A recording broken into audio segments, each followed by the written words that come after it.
Nous allons parler ce matin de l'enseignement des apôtres. L'enseignement des apôtres. Vous savez, comme vous le savez, j'ai vu le pasteur Marcelo se marier. Ça passe dans les réseaux. J'ai vu le pasteur Makoso qui, une femme lui dit, tu es mon mari. Dieu me l'a dit. Yahweh m'a dit, tu es mon mari. Et lui dit non. Même si c'est un ange des gens du ciel, je vais gifler cet ange qui retourne au ciel parce que tu as une tête de serpent et tout. En fait, nous, bien aimés, ce n'est pas ça la parole. La parole qui doit être prêchée doit amener les âmes au salut. Amen. Que tu voyages, que tu te maries. Moi, je n'ai jamais vu, on a célébré le mariage d'un apôtre dans la Bible. Qu'on a montré. On est rentré dans un monde de distraction. Mais est-ce que si un pasteur se marie, où est le rapport qui va t'amener au ciel? C'est quoi même le but même de tout ça?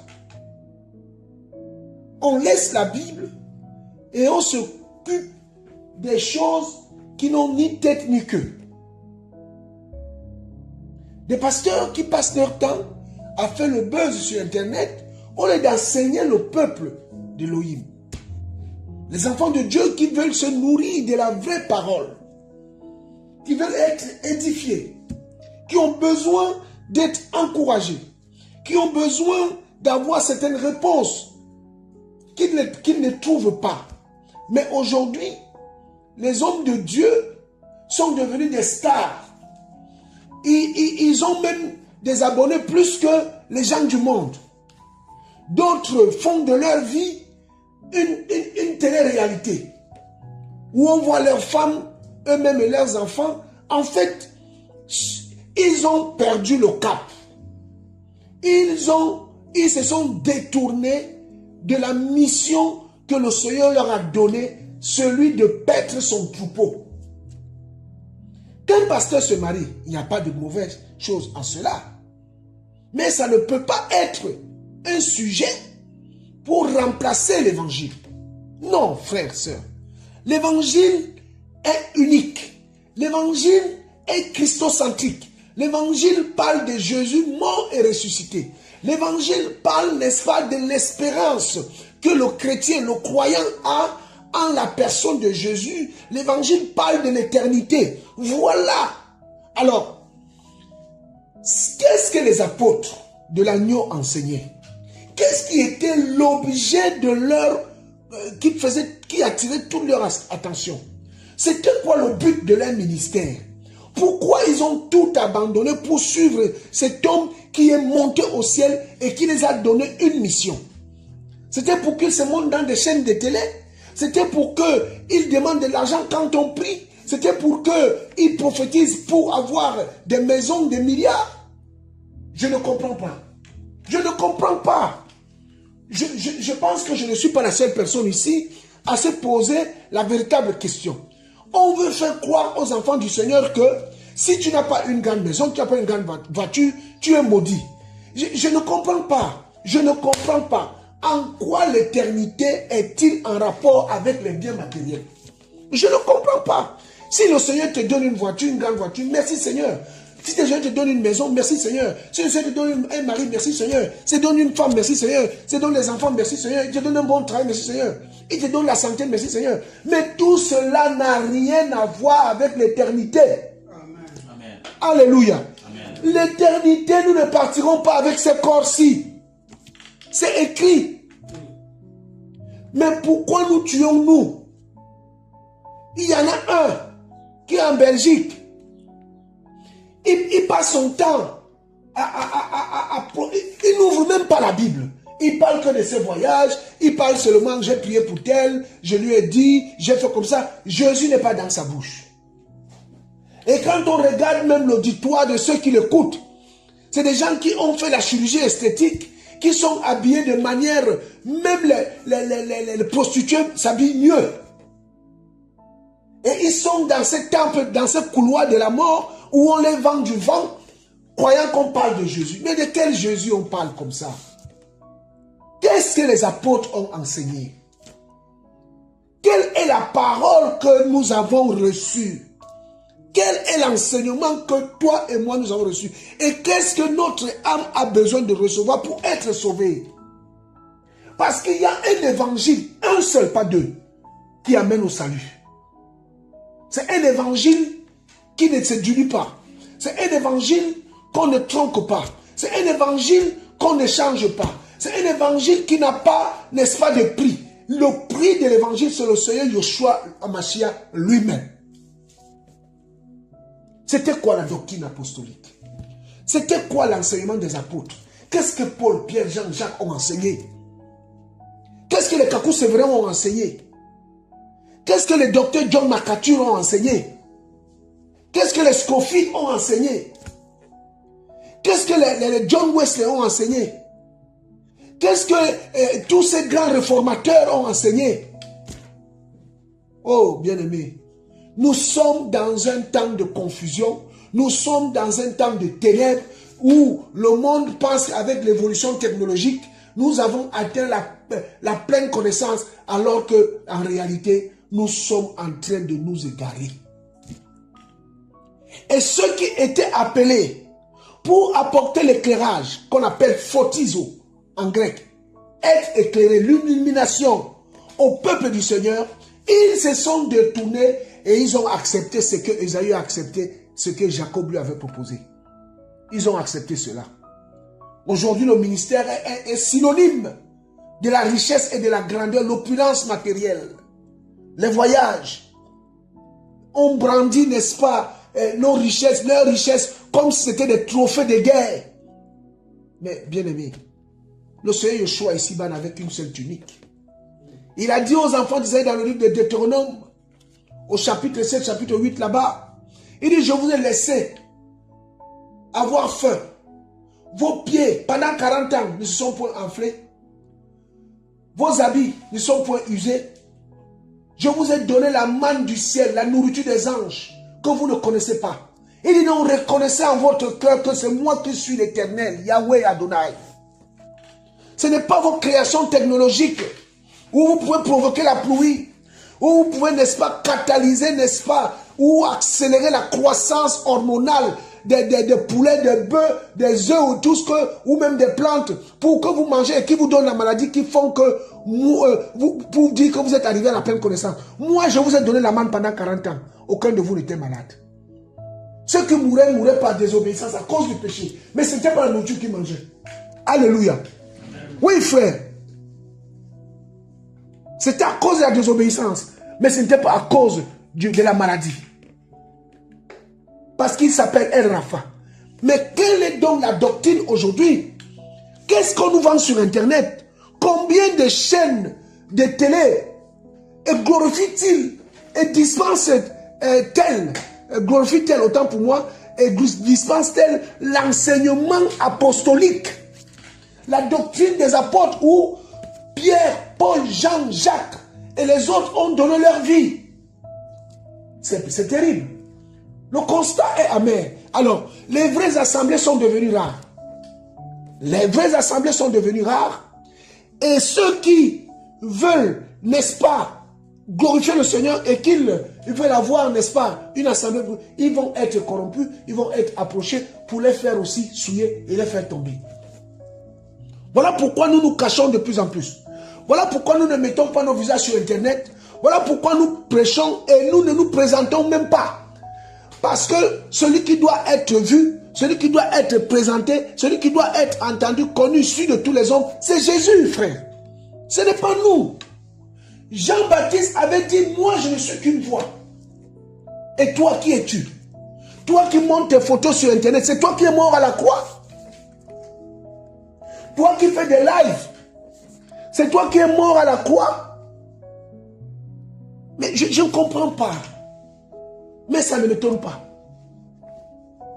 Le Seigneur leur dira, retirez-vous de moi. Matthieu chapitre 27 en parle. Je ne vous ai jamais connu. Vous êtes des ouvriers de l'iniquité. Et vous avez servi votre père, le diable. Ainsi, la parole qui a été dispensée, qui nous a été donnée par les apôtres, par les prophètes, nous devons suivre cette trame. Il n'y a pas d'autre fondement, Paul le dit dans le livre 1 Corinthiens chapitre 3, que notre évangile, un autre fondement, un autre esprit, que l'esprit du Seigneur et l'évangile du Seigneur Jésus-Christ de Nazareth, qu'il soit béni éternellement. Amen. Amen. Et alors, lorsque le Seigneur va partir, il va laisser ses apôtres. Il va leur dire dans le livre de Jean chapitre 14, il dit, je ne vous laisserai pas orphelins. Mais voici, le consolateur vous sera envoyé. Le Paraclétos, celui qui vous revêtira, celui qui habitera en vous, celui qui vous enseignera. Il va vous permettre de comprendre les choses que je n'ai pas eu le temps de vous faire comprendre. Ou je ne peux pas vous donner maintenant parce que vous n'êtes pas capable de les saisir. Mais lorsque mon esprit viendra sur vous, viendra en vous, cet esprit-là vous conduira. Et il vous enseignera tout ce que vous avez eu du mal à saisir pendant les 3 ans que j'étais avec vous. Et c'est cet esprit-là qui doit être enseigné, conduit aujourd'hui dans le cœur des enfants de l'homme, des enfants de Dieu partout. Mais on a changé l'esprit du Seigneur avec la foi matérielle, avec le pouvoir je peux, je suis, je pense, avec une pensée philosophique qui n'a rien à voir avec la foi que les Paul, les Jean, les Jacques, les Pierre et tous les autres ont confessé et professé. Et le Seigneur va se poser la question, il dit, lorsque le Fils de l'homme viendra, trouvera-t-il la foi sur la terre? Eh bien, bien aimé, la réponse est non. La réponse est non. Parce que nous sommes en train de nous faire envahir petit à petit par la technologie. L'esprit de l'IA. Où maintenant, pour avoir une réponse, on parle à une machine et qui te donne des réponses. C'est-à-dire, on t'empêche même de réfléchir maintenant. C'est la machine qui réfléchit à ta place. Oh frère, on est en train de nous emmener loin. Mais comme Habakkuk avait crié, il a dit fardeau. Ainsi, les bergers de Tekoa, les bergers de Tekoa, les hommes de Tishbit comme les Élis, ces hommes-là qui habitaient des territoires arides, le territoire de Galaad, ce sont ces hommes-là, comme Jean-Baptiste, qui viennent en ce temps de la fin, des hommes sans instruction, des hommes qui ne sont pas connus de personne. Et ce sont ces hommes-là qui vont ramener le peuple du Seigneur à la bergerie. Parce que le Seigneur a trouvé en eux, il a plu au Seigneur de se révéler à eux. Parce que ce n'est pas ces hommes-là qui sont allés vers lui, mais c'est lui qui vient vers ces hommes. On n'est pas les seuls à prêcher cet évangile. On n'est pas les seuls à prier, à crier la sanctification. On n'est pas les seuls, nous sommes nombreux. Mais ces voix sont rares. Parce que Paul dit, les enfants de la prostituée seront plus nombreux que les enfants légitimes. C'est normal. C'est normal. Mais la Bible dit aussi, ils vous feront la guerre, mais ils ne vous vaincront pas. Parce que lui, Yahweh l'Éternel, est là pour nous secourir. Nous allons ouvrir la parole dans le livre des Actes. Nous sommes dans le livre des Actes. Merci Seigneur pour ta parole. Nous voulons défendre la sainte doctrine.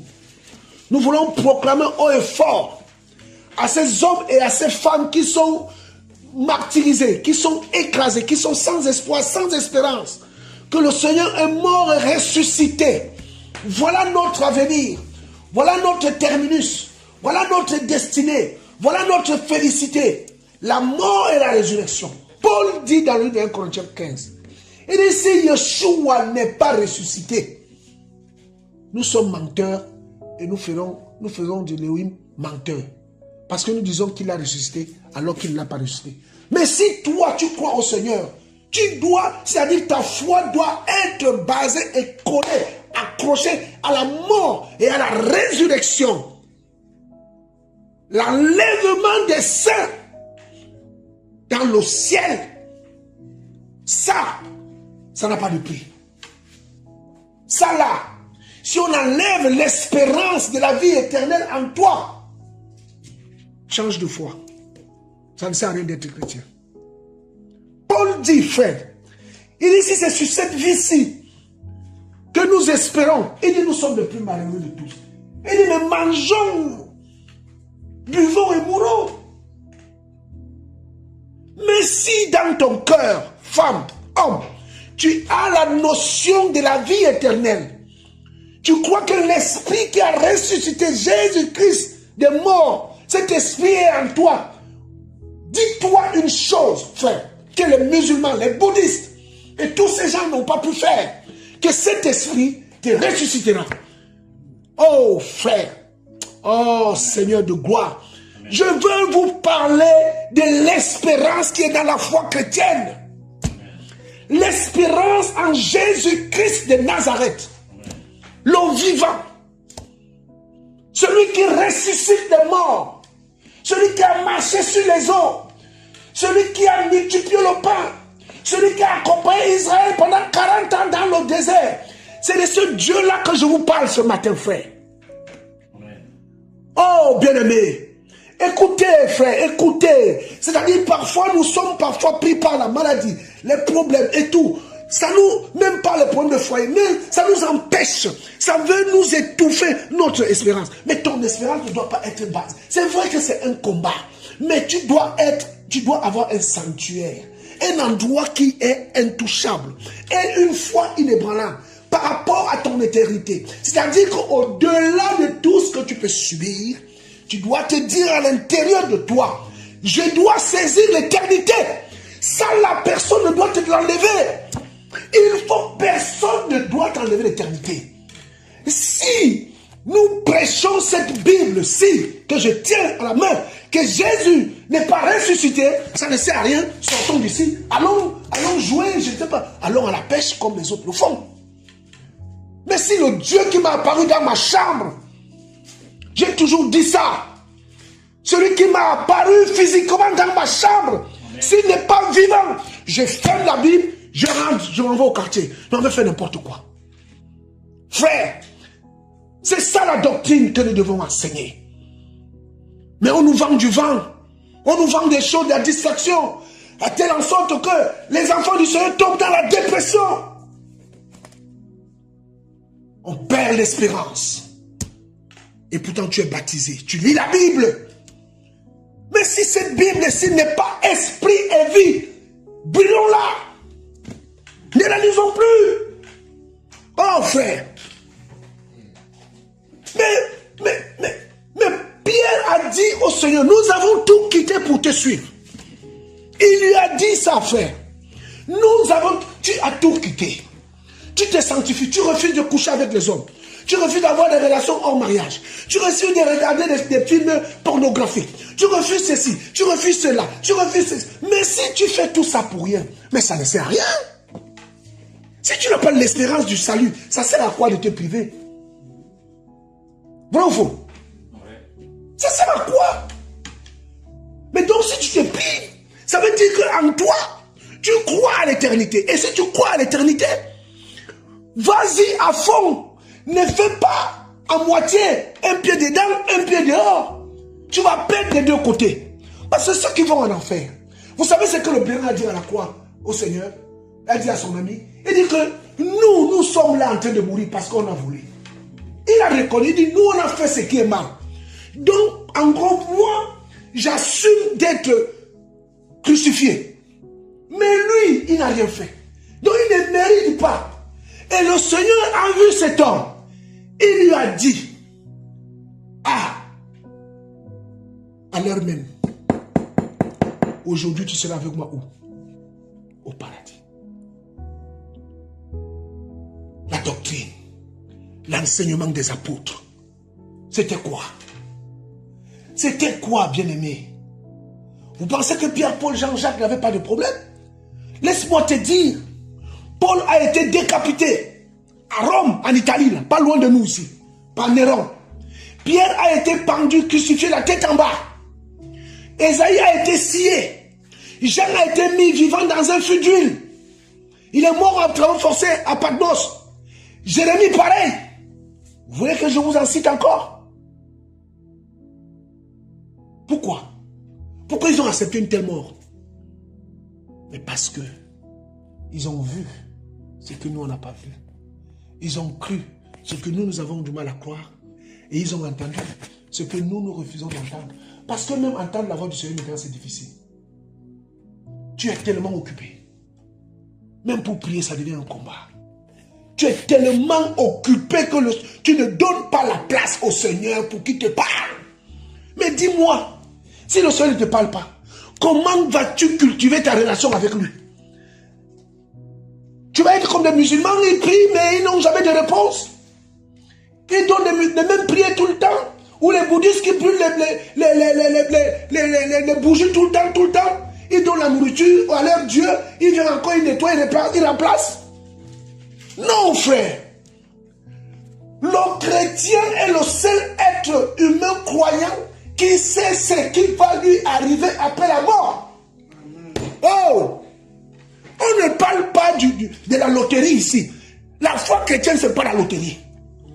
La foi chrétienne, c'est la véracité de la parole dans la démonstration de sa puissance. Voilà pourquoi quand nous prions pour les gens, nous croyons que le Seigneur les guérit. Amen. Quand nous prions pour les gens, pour les morts, nous savons que le Seigneur peut les ressusciter. Amen. Oui, frère. Ah oui. Mais ta foi, ma foi, aujourd'hui, elle est basée sur quoi? Il m'a dit, frère, si une alliance avec moi va annoncer ma parole. Mais lorsque je me lève pour annoncer la parole, l'ennemi s'élève. Et là, le combat vient. Ne crois pas que ce choix que tu fais sera un choix facile. Ah non. Ta santé même personnelle peut être attaquée à cause de ton choix. Ah oui. Ta femme peut se lever contre toi à cause de ton choix. Tes enfants, ton travail, ton mari. Parce que tu veux aller au ciel. Bien-aimé, lisons la parole. La Bible dit, nous sommes dans le livre de Actes chapitre 2. Nous sommes au verset 41. Je lis la parole du Seigneur. Ceux donc qui acceptèrent sa parole avec joie furent en effet baptisés et environ 3000 âmes furent ajoutées ce jour-là. Et ils persévérèrent tous dans la doctrine des apôtres. Ils persévéraient tous dans la doctrine ou les enseignements des apôtres, dans la communion fraternelle, dans la fraction du pain et dans les prières. Alléluia. Bien-aimés, c'est que les 12 apôtres de l'agneau, ce que les Étienne, Stéphanos, les Philippe, les Marc, les Timothée, les Tite, les Éonusine, Épaphrodite, tous ces hommes et ces femmes, les Lydie, c'est que ces femmes et ces hommes ont annoncé était la parole, la doctrine apostolique. Ils n'avaient pas deux évangiles. Paul pouvait dire dans le livre de Galates chapitre 2, il dit 14 ans plus tard, je remontais à Jérusalem pour aller voir les colonnes, afin d'examiner si la parole que moi j'enseignais en Asie était la même parole qu'ils enseignaient à Jérusalem. Et il va comparer, et ils vont tomber d'accord, et ils vont reconnaître que celui qui a fait de Pierre apôtre, c'est le même qui a fait de Paul apôtre. Et que celui qui a donné son esprit à Paul, c'est le même qui a donné son esprit à Pierre. Et les deux, sans se connaître, parlaient de la même chose. Mais pourquoi aujourd'hui, mon frère Samuel, les apôtres d'aujourd'hui n'ont pas le même langage? Pourquoi? Pourquoi un dit A, l'autre dit B? Donc s'ils disent ça, il y a un parmi les deux qui n'est pas du Seigneur. Il y a un parmi les deux qui veut égarer. Mais maintenant, le problème, c'est que le rapport est déséquilibré. On peut trouver 10 faux apôtres et un faux apôtre, un vrai apôtre. 10 faux, un vrai. Alors, quand il y a 10 bouches et une bouche, quand les 10 crient à la fois, est-ce qu'on entend la voix de l'autre qui est seul? Ils inondent la plateforme médiatique. Et ils ont même du mal maintenant à tenir une Bible matérielle dans leurs mains. Ils prennent maintenant avec les tablettes. Quel est l'enseignement qu'ils donnent? Est-ce que ces hommes ont rencontré véritablement le ressuscité? Peux-tu rencontrer le Seigneur Yoshua et rester pareil? La question se pose. Nous sommes dans le livre de 1 Jean. 1 Jean, ma soeur Aurélie, s'il te plaît, on va lire, s'il te plaît, 1 Jean au chapitre 1, on va prendre du premier verset jusqu'au verset 7, s'il te plaît. 1 Jean 1, à partir du premier verset jusqu'au verset 7. Écoutons la parole, mes bien-aimés. Vas-y, s'il te plaît. 1 Jean 1, 1 à 7. Ce qui était dans le commencement, ce que nous avons entendu, ce que nous avons vu de nos propres yeux, ce que nous avons contemplé et que nos propres mains ont touché concernant la parole de vie, et la vie a été manifestée, et nous avons vu et nous rendons témoignage, et nous vous annonçons la vie éternelle qui était vers le Père et qui nous a été manifestée. Ce que nous avons vu et entendu, nous vous l'annonçons, afin que vous aussi vous ayez la communion avec nous. Or, notre communion est avec le Père et avec son Fils Yehoshua Mashiach. Et nous vous écrivons ces choses afin que votre joie soit accomplie. Et c'est ici la promesse que nous avons entendue de lui et que nous vous annonçons, c'est qu'Élohim est lumière et la ténèbre n'est aucunement en lui. Si nous disons que nous avons communion avec lui, alors que nous marchons dans la ténèbre, nous mentons et nous ne pratiquons pas la vérité. Mais si nous marchons dans la lumière, comme lui-même est dans la lumière, nous avons communion les uns avec les autres, et le sang de son Fils Yehoshua Mashiach nous purifie de tout péché. Amen. Amen. Jean dit, Yohanan dit, ce que nous avons vu, nous vous l'annonçons. Les apôtres annonçaient ce qu'ils avaient vu. Et ils nous ont écrit la Bible.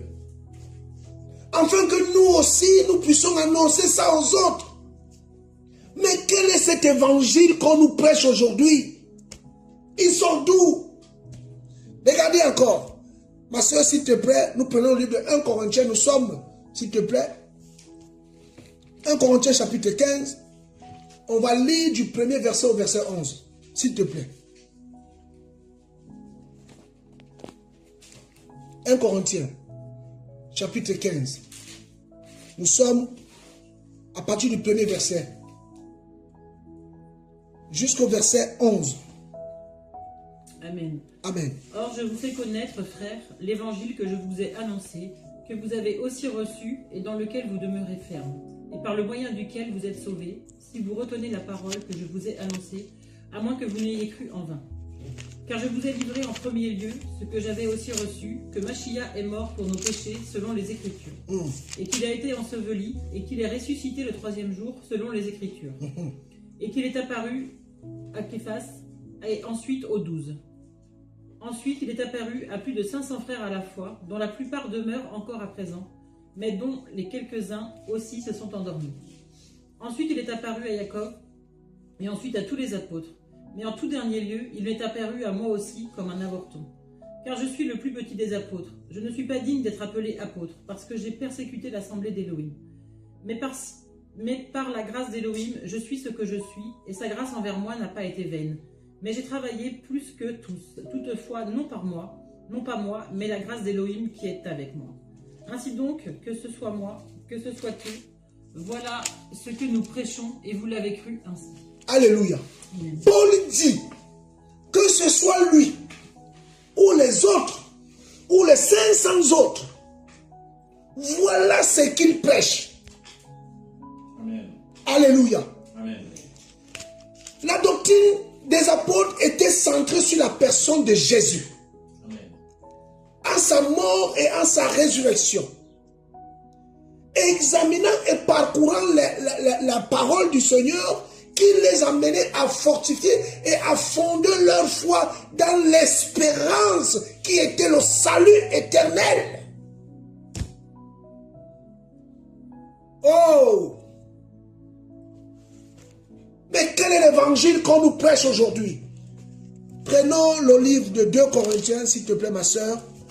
Nous sommes 2 Corinthiens.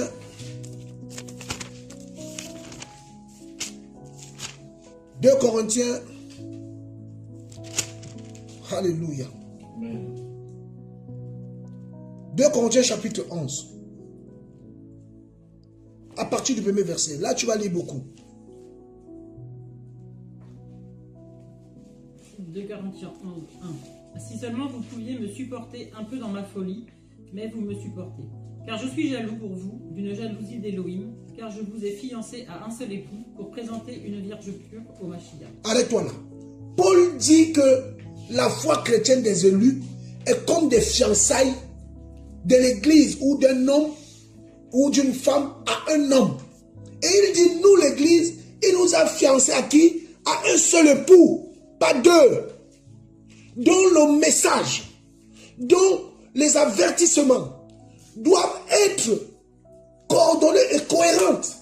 Qu'on soit ici, aux États-Unis, en France ou en Afrique, l'église doit avoir un seul message. Mais d'où vient ce message de prospérité? Continue, ma soeur. Mais je crains que, comme le serpent a trompé Chava par sa ruse, votre pensée aussi ne se corrompe en se détournant de la simplicité qui est en Mashiach. Car si quelqu'un, en effet, vient vous prêcher un autre Yehoshua que nous n'avons pas prêché, ou si vous recevez un autre esprit que vous n'avez pas reçu, ou un autre évangile que vous n'avez pas embrassé, vous le supporteriez fort bien. Car j'estime que je n'ai pas été inférieur en rien à ces apôtres par excellence. Et même si je suis un ignorant pour la parole, je le suis pas pour la connaissance, mais de toute façon, nous avons été manifestés en toutes choses auprès de vous. Ou bien ai-je fait un péché en m'abaissant moi-même pour que vous soyez élevés? Parce que je vous ai annoncé l'évangile d'Élohim gratuitement. J'ai dépouillé d'autres assemblées en recevant un salaire pour votre service. Et lorsque j'étais chez vous et que je me suis trouvé dans le besoin, je n'étais un fardeau pour personne, car les frères venus de la Macédoine comblèrent mon insuffisance. Et en toute chose, je me suis gardé d'être à votre charge, et je m'en garderai encore. La vérité du Mashiach est en moi, parce qu'on ne me fera pas cacher ce sujet de gloire dans les régions de la Chaïne. Pourquoi? Est-ce parce que je ne vous aime pas? Elohim le sait.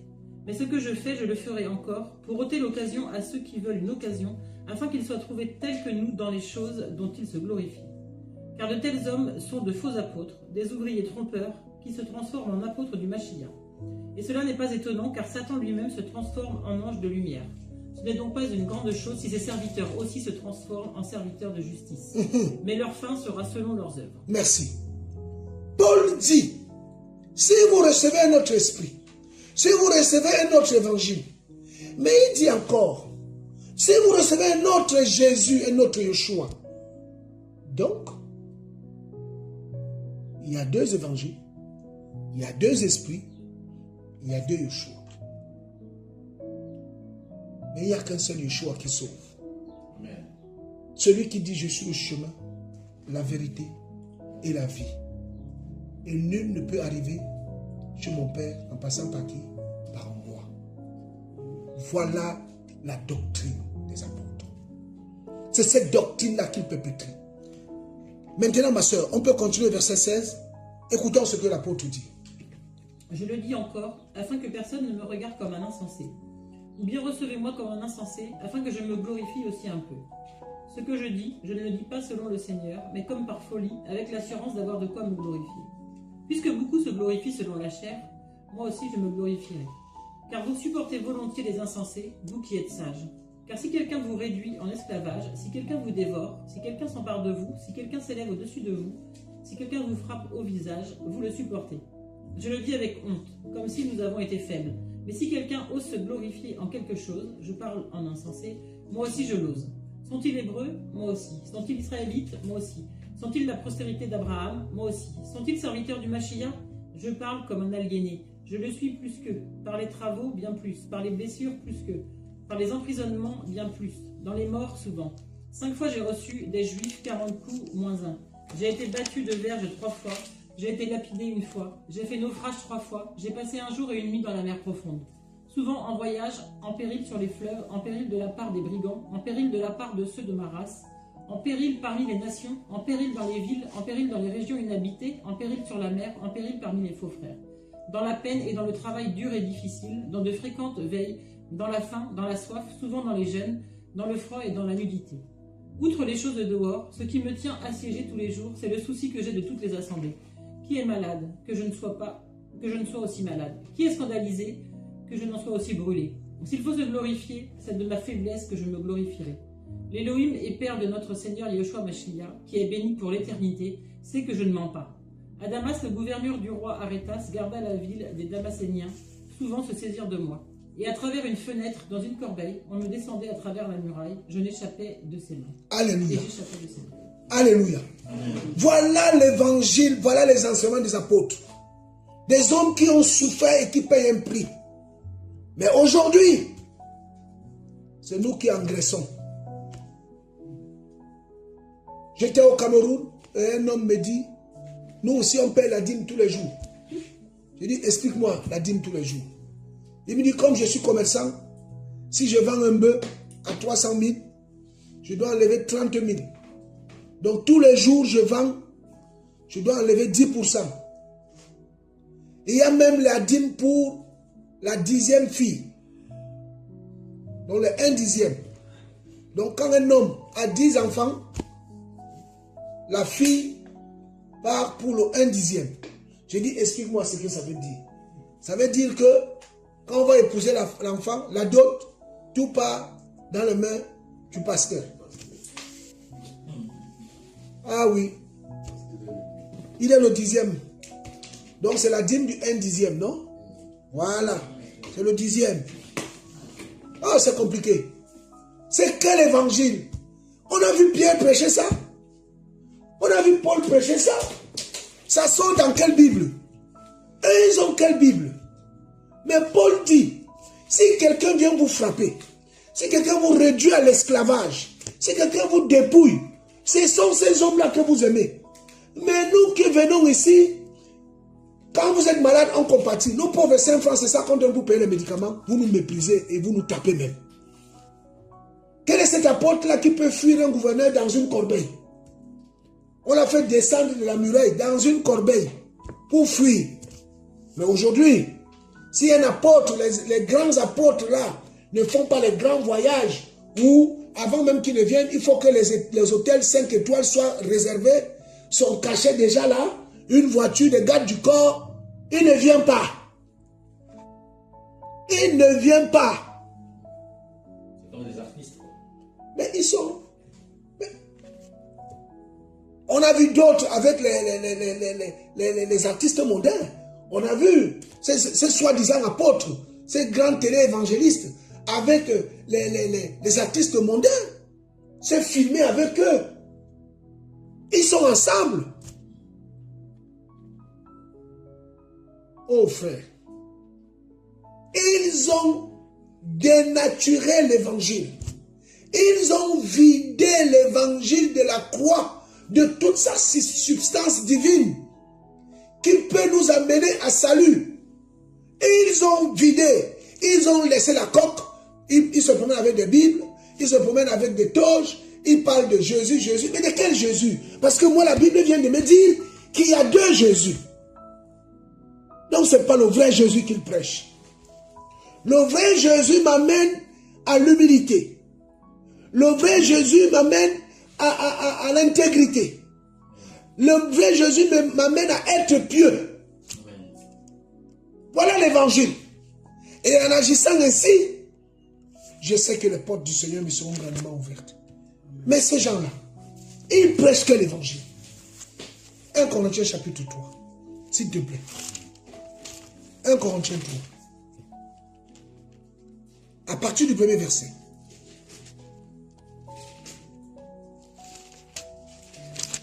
1 1 Corinthiens 3:1. Et moi, frère, je n'ai pas pu vous parler comme à des spirituels, mais comme à des charnels, comme à des enfants en Mashiach.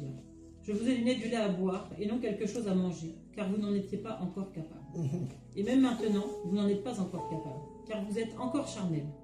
Car puisqu'il y a parmi vous de la jalousie, des disputes et des divisions, n'êtes-vous pas charnels et ne marchez-vous pas selon l'être humain?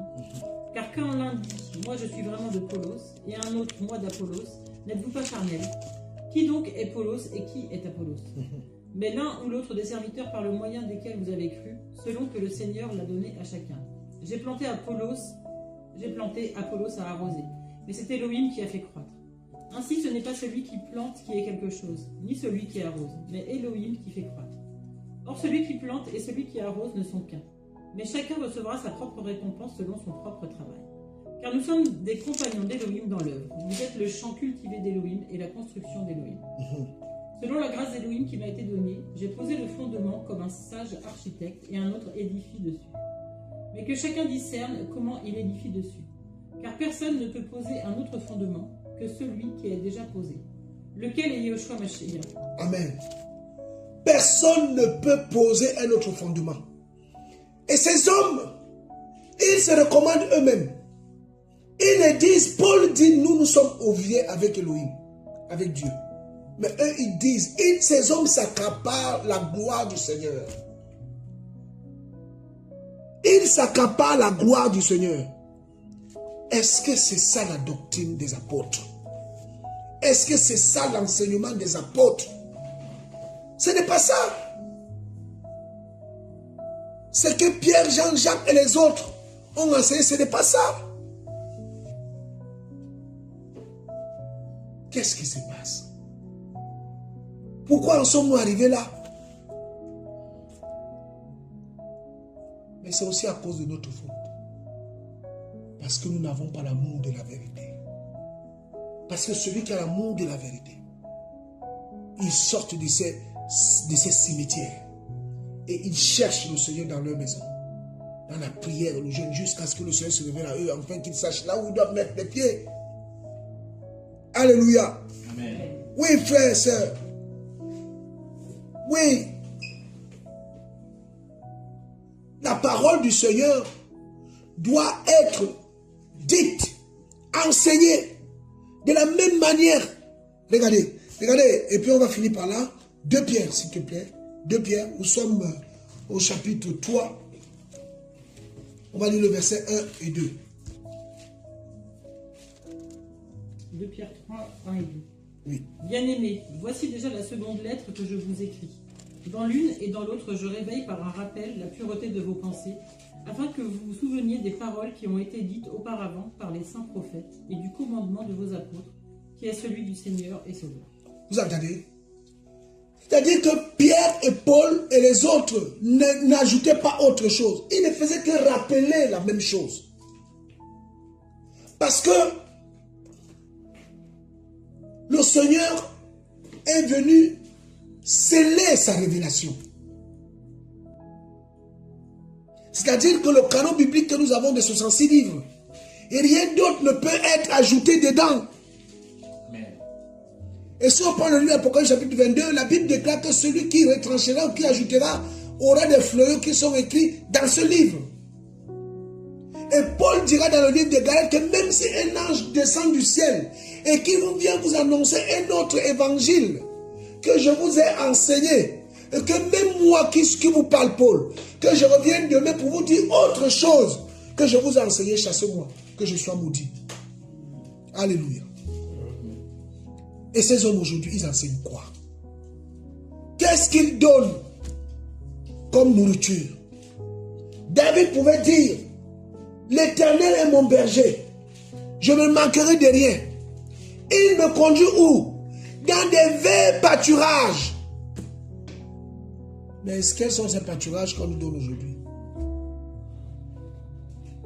C'est des pâturages de la mort.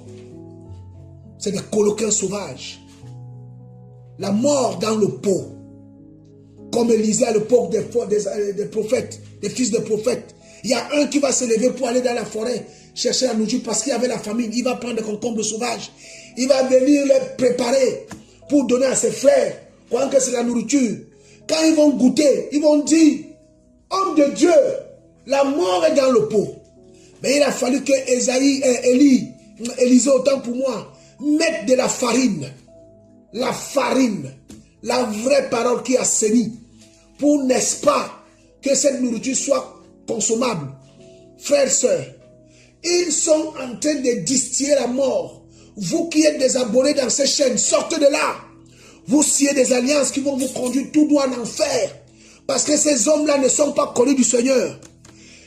La Bible déclare, vous les connaîtrez à leurs fruits. Alléluia. Amen. Est-ce que quelqu'un a déjà cueilli une pomme sur un goyavier? Non. Mais quand même. Vous les entendez prêcher, oh, ils prêchent bien. Mais quand vous voyez les actes, non. Paul a dit, hein, la parole du Seigneur, hein, c'est en lui qu'il y a le oui et le amen. En lui, il n'y a pas le oui et le non. En lui, c'est le oui et amen. Alléluia. Amen. Tel qu'il est, c'est ce qu'il prêche. Paul dit, ce que je prêche, c'est ce que je vis. Amen. Il dit, je ne vous ai pas prêché autre chose que moi-même, je ne prêche pas parce qu'il n'a pas ordonné d'aller au-delà de ce que j'ai appris. Il ne faut pas enseigner au-delà de ce qui est enseignable. Mais ces hommes-là, comme Paul le dit, ce sont des faux apôtres, des ouvriers menteurs qui se déguisent en apôtres du Mashiach. Mais il dit, ce n'est pas étonnant, parce que Satan lui-même se déguise en ange de lumière. Mais il n'y a qu'une seule lumière. C'est le Seigneur Yeshua HaMashiach. Amen.